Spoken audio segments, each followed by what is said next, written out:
We're here with Dr. Howard Adams talking about his career development. Welcome. What is your background? Oh, I grew up in Virginia. I'm from Virginia and did my early education there.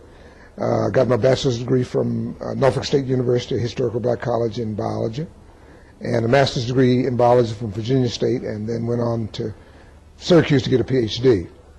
I have had the privilege of teaching at all levels. I started out at junior high school, general science, biology at the high school level, biology at the college level, and the greater part of my career was spent at the University of Notre Dame, where I ran the GEM program, the Graduate Engineering and Science Consortium, which became the fun job that I had, trying to get underrepresented minority students to go to graduate school in science and engineering, which was a big part of what I've done in my life.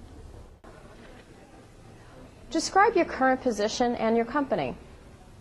I retired from Notre Dame in 1995 and started H.G. Adams & Associates, which is a management sort of consulting company. But primarily we specialize in career management and career development kinds of activities.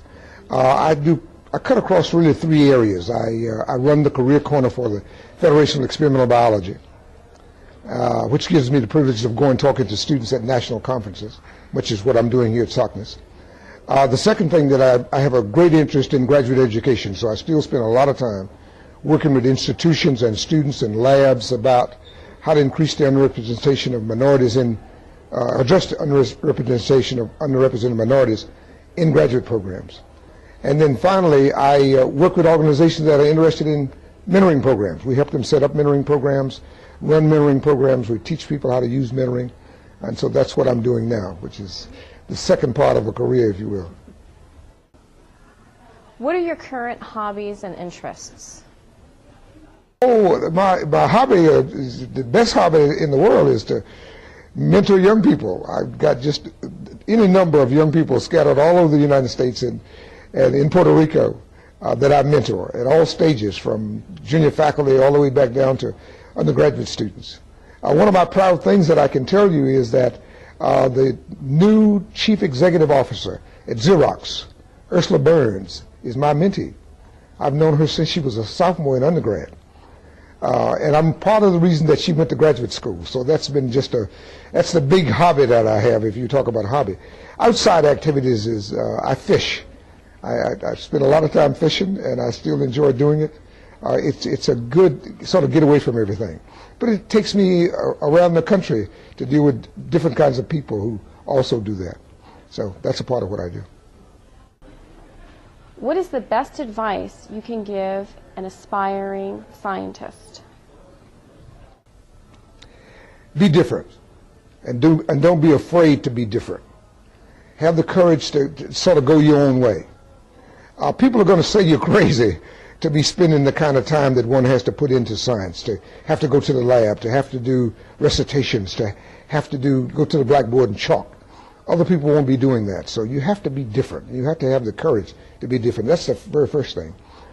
But one of the critical things that happened to me in my life, I saw a poster some years ago that said, "Don't die with the music in you.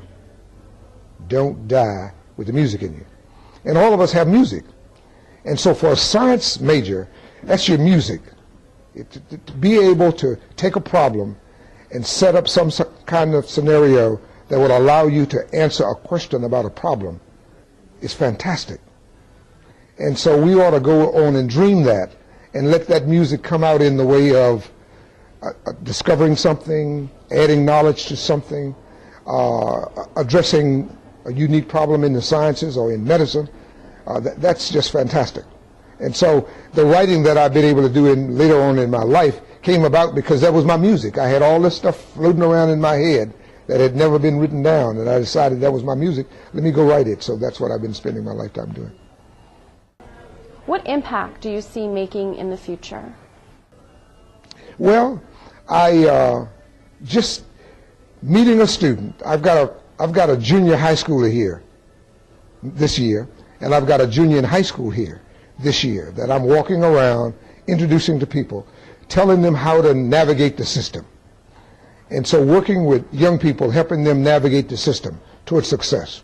How does one put wings around your dreams is and impacting how one goes about that is how I see myself sort of winding my life down. I'm trying to do that. I'm trying to sort of wind down. I'm a little bit too busy.